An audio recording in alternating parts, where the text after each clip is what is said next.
नमस्कार, आप देख रहे हैं गढ़ आवाज। मैं हूं महावीर सिंह रमन आपके साथ। आज की बड़ी खबर, कोटद्वार नगर निगम के भाबर क्षेत्र से मालन पुल एवं लालढांग चिलरखाल मोटर मार्ग को लेकर आवाजें उठनी शुरू हो गई है। अभी तक जनता शासन प्रशासन की इंतजारी में थी कि मालन पुल का निर्माण कार्य कब शुरू होगा, तो वहीं बरसात बीत जाने के बाद भी लालढांग चिलरखाल मोटर मार्ग न खुलने से लोगों में रोष व्याप्त है, जिसकी शुरुआत कल सिकटी क्षेत्र के लोगों द्वारा उप जिलाधिकारी कोटद्वार को ज्ञापन दिया गया। तो वहीं आज किशनपुरी स्थित एक हॉल में मालिनी किसान पंचायत समिति के अध्यक्ष जेपी बौखंडी के नेतृत्व में एक गोष्ठी का आयोजन किया गया। और सरकार किससे है? सरकार हमसे। कोर्ट में जो रूलिंग बनाती है, पार्लियामेंट बनाती है, आप जानते हो। तो सरकार पर जब प्रेशर बनेगा, सरकार पर जब दबाव बनेगा, सरकार के जो काम में जुड़ने देंगे भी, सरकार जब चेतेगी तब कुछ न कुछ इसका आउटपुट हल निकलेगा। ये हमको आसानी से मिले चिलरखाल मोटर मार्ग का। साथियों, आप लोगों को पता होगा कि ये सड़क सन 1889 से पहले ये रोड हुआ करती थी जंगल की, जिसमें कि कभी गंगा बस चला करती थी। और उसके बाद जिन लोगों ने देखा होगा, यहाँ पर 3 बार हिमालयन कार रैली भी हुई है। उसके बाद धीरे धीरे जब ये आबादी इधर को बढ़ी तो लोगों ने सोचा क्यों नहीं इसको शॉर्टकट का रास्ता दिया जाए, क्योंकि उसमें काफ़ी नदियाँ भी हैं, चढ़ाई भी बहुत है। तो ये रोड शॉर्टकट थी, इसलिए यहाँ से लेकर चिलरखाल से लेकर सिकटी तक का जो रास्ता तय किया गया था।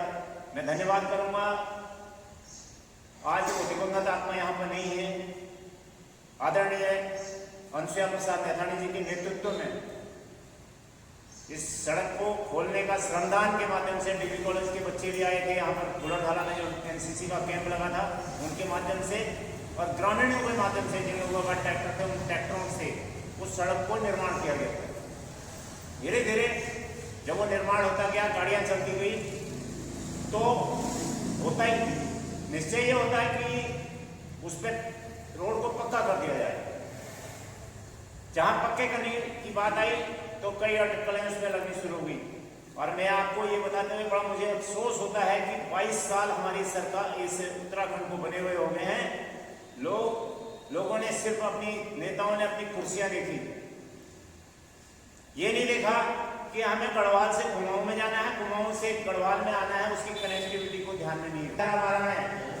जब माननीय मुख्यमंत्री खंडूरी जी की सरकार थी, उसके बाद निशंक जी आए, तो यहाँ पर विधायक थे उस टाइम शैलेंद्र सिंह रावत जी, उनके नेतृत्व में सड़क बन रही थी। 11-12 की बात बता देना चाहता हूँ।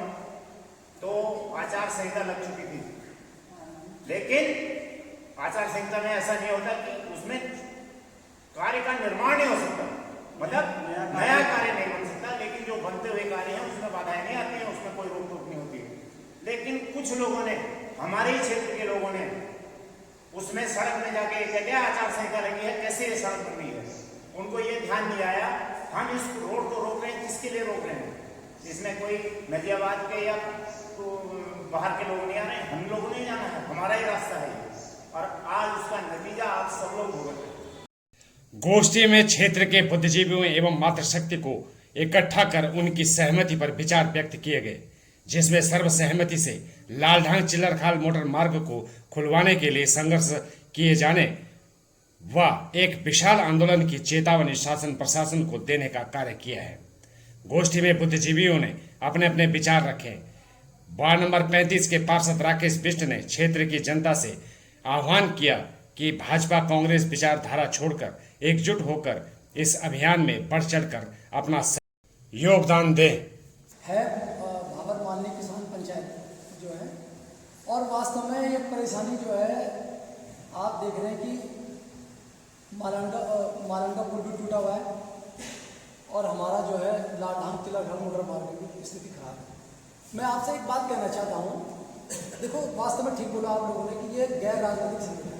हम लोग अपनी, देखो हमें अगर अपनी मांग मनवानी है तो ज़्यादा से ज़्यादा लोग हमारे साथ जुड़ेंगे, और हम ये भूल जाओ कि हम बीजेपी कांग्रेस या किसी अदर पार्टी के हैं, क्योंकि ऐसा है, देख लीजिए सरकार, हमारा काम है सरकार चुनना। हम सबके अलग पसंद है, आपकी अलग पसंद है, किसी का अलग, एक घर में 2 भाइयों की अलग पसंद होती है। अब जब सरकार हमने चुन ली है, अगर सरकार हमारी बात नहीं मान रही है तो हमको आंदोलन करना पड़ेगा।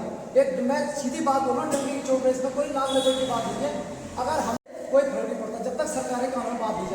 इसके लिए मैं चाहता हूँ कि हम सब एक अच्छा संगठन बनाएं और जगह जगह यहाँ जो 8 पार्षद हैं या इतनी ग्राम पंचायतें हैं उन सबको महिला कीर्तन मंडलों को या जगह जगह जाके आप चाचा जी और हमारे मधुसूदन जी, जलाल जी, आप हेमंत जी, सभी लोग, भीमू भाई हैं, सब लोग हमारे मिलके और अलग अलग जगह छोटी छोटी मीटिंग करनी पड़ेगी और वहाँ भी इकट्ठा करना पड़ेगा। तब जब सब जगह इकट्ठा हो जाएंगे लोग तो फिर हमें बड़ा आंदोलन करना पड़ेगा। क्योंकि देखो ऐसा है, जब तक बच्चा भी नहीं होता है ना, माँ भी दूध नहीं पिलाती। क्योंकि हम कितना बोल रहे हैं, मेन इसमें किसी ने कुछ नहीं करना, मेन सरकार करेगी इसमें।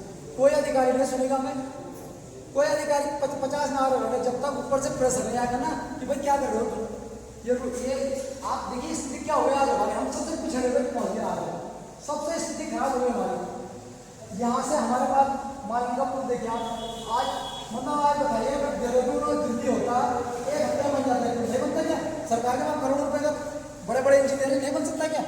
IIT बड़े बड़े रुड़की हमारा नजदीक है। तो हम ऐसे देखते रहेंगे, हम क्या करेंगे कि जी मतलब अगर हम बैठ जाए, हम लोग वहाँ पे सड़क पर बैठ जाए हम कि भाई क्या है, क्यों नहीं हो रहा है, ये बन नहीं सकता है पुल के अगर, लेकिन उसके लिए क्या है कि हम सबको इकट्ठा होना पड़ेगा। ये दरअसल राजाजी नेशनल पार्क व कॉर्बेट नेशनल पार्क के मध्य चिल्लरखाल लालढांग मोटर मार्ग बफर जोन में आने से हाई कोर्ट द्वारा इस मार्ग पर ब्लैक डॉग करने को मना किया गया, लेकिन वन विभाग व शासन प्रशासन द्वारा हाई कोर्ट के आदेश का हवाला देते हुए मार्ग बंद कर दिया गया, जिससे भाबर क्षेत्र की जनता को लालढांग हरिद्वार आवागमन में असुविधा होने से रोष व्याप्त है। ग्रुप बनाने पड़ेंगे, फेसबुक व्हाट्सएप ग्रुप बनाने पड़ेंगे और सब लोगों को, जो पुराने प्रधान हैं, पुराने PDC मेंबर्स हैं, पुरानी हमारी मातृशक्तियाँ हैं, सबको इकट्ठा करना पड़ेगा और थोड़ा सा आवाज़ उठाने पड़ेगा। हो जाएगा काम, ज़्यादा बड़ा काम नहीं है।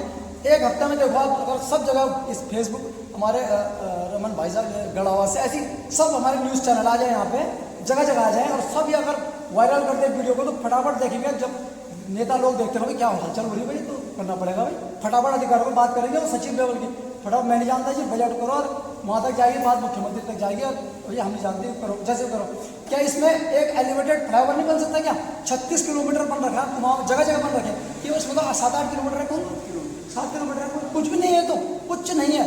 लेकिन मेन है कि हम लोगों को देखो, अगर हमारे पूर्वज अंग्रेजों के खिलाफ खड़े नहीं होते, घर से हर घर आदमी निकलता हो जाते, वहाँ जाते हैं, अगर सब कहते हैं हाँ ठीक है ना जी, सब बढ़िया ना जी, हम तक खाना मिलना चाहिए, लेकिन हर एक आदमी घर से बाहर निकल, नहीं जी, लोगों ने जो है ज़मीनें त्याग दी, गोली चला दी कपड़ों की, जो है करो मरो, बहुत सारे, ये हमारे सीख है।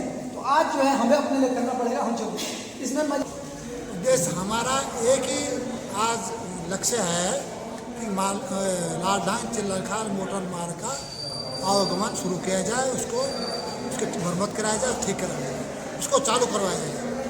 अब आप देख लीजिए कि विगत कई वर्षों से इस मार्ग पर विगत कई वर्ष आवागमन होता रहा है, लेकिन संभवतः जनवरी में 23 में सुप्रीम कोर्ट की गाइडलाइन आई, इसको बंद कर दिया जाए, मतलब इसको हिसाब तक खजा, इसमें कोई छेड़छाड़ न की जाए।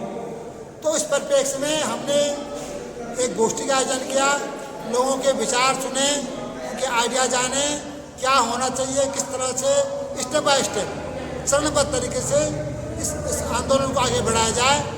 तो प्रथम चरण में सबने यही राय दी कि छोटी छोटी गोष्ठियों के द्वारा, विभिन्न मंचों के द्वारा, विभिन्न संस्थाओं के द्वारा गोष्ठियों के आयोजन करने के उपरांत एक विशाल कार्यक्रम अलग अलग बैनर के तले, मतलब वो एकजुट होकर के आंदोलन कराया जाएगा। यदि बात नहीं बनती है तो इस क्रम में पहले तो सबका सुझाव यह निकल करके कि भाई एक डेलीगेशन मुख्यालय में जाए, जो कि मुख्यमंत्री से मिले, और PCCF जो वन विभाग के हॉफ है उनको भी मिले, उनका भी उनके पास तो बड़ी समस्या रखेंगे कि हमारी जो भाबर की है जो लाइफ लाइन है, भाबर ने पूरे उत्तराखंड की लाइफ लाइन का उन्होंने सुना, इसको आप भाई किस कारण इसको बंद कर रहे हैं? भाई सुप्रीम कोर्ट गाइडलाइन में ये थोड़ी नहीं कि आवागमन बंद कर दिया जाए, क्योंकि जनवरी 23 में रूलिंग आई थी, तो जो गाड़ियाँ चल रही थी, गाड़ियाँ तो जुलाई तक चली थी, जब तक बरसात नहीं हुई थी।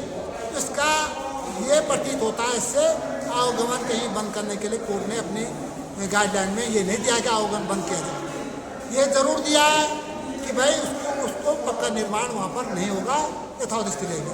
यही हमने प्लीज जो हमारा प्रतिनिधिमंडल वहाँ पर गया था, मालिक किसान पंचायत का डेप्यूटी साहब को मिला था, यही हमने आर्गुमेंट दिया था कि साहब कहीं आवागमन बंद होने क्या है, क्योंकि कॉमन सेंस है, ये कॉमन सेंस है ये कि जब सुप्रीम कोर्ट ने बंद किया होता तो गाड़ी हमारी शुरू बंद हो जाती चलनी, तो गाड़ी तो पूरी बरसात में चली, केवल जब ये अगस्त जब भारी बरसात हुई उसके बाद ही बंद हुई।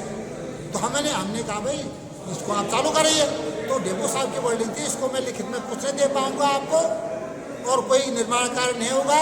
हमने कहा भाई तो हम श्रमदान के द्वारा कर सकते हैं, लेकिन हमारे महासचिव जी ने एक जी ने कहा श्रमदान द्वारा हम करेंगे। बाद में हमने श्रमदान द्वारा किया तो आपने आवागमन कहीं बंद कर दिया, फिर क्या होगा?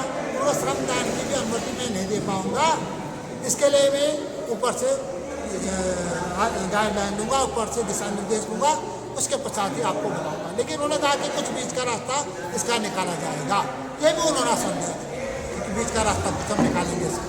तो अभी तो हमारी ये शुरुआत है, इसको यदि ये नहीं बनती है बात और डेलीगेशन के द्वारा इसका कुछ निगोशिएशन जो हमारा होता है उससे कोई निस्तारण नहीं हो पाता है समस्या का, तो आंदोलन आगे रहते हैं, तो आंदोलन है। वहीं जसोदरपुर फैक्ट्रियों से होने वाले प्रदूषण पर भी गोष्ठी में विचार हुआ, जिसके लिए गोष्ठी में कुछ फैक्ट्रियों द्वारा जहरीला धुआं उगलने व चिमनियों का इस्तेमाल नहीं करने पर रोष व्यक्त किया गया एवं भविष्य में प्रदूषण के खिलाफ भी आंदोलन करने की चेतावनी दी गई। इसके बारे में सर हम ज़्यादा तो नहीं बोलेंगे, यही है कि इससे पहले हमने भी देखा है किसी ने उनके ऊपर दबाव नहीं बनाया था और आज के समय पर जो है उनके ऊपर दबाव बना हुआ है, फिर भी उनके तरफ से आदेश था कि भाई चिमनी लगाओ, चिमनी लग गई हैं। हमारा ये मतलब नहीं है कि फैक्ट्रियाँ बंद हो, वहाँ पर कई गरीब बच्चे पढ़ रहे हैं, हमें उससे मतलब नहीं है। हम ये कह रहे हैं कि चिमनी का सही इस्तेमाल करें और सुचारू रूप से अपने नहीं। वहाँ पे धनवर्षा है, एक पुष्कर फैक्ट्री है, ये 2-3 फैक्ट्रियाँ चिन्हित हैं कि जिन्होंने बिल्कुल भी कसम खा रखे हैं कि भाई धुआं हमने चिमनी का इस्तेमाल किया। ठीक है, इसमें सर एक आदमी का काम है, अभी वो ठीक है विधायक जी ने उस पर एक्शन लिया है, ऐसा एक्शन पहले नहीं लिया था किसी ने, उनको नोटिस भी दिया था, कुछ दिन फैक्ट्रियाँ बंद भी रही, सील भी रही, लेकिन इसके बावजूद फिर वही हाल है।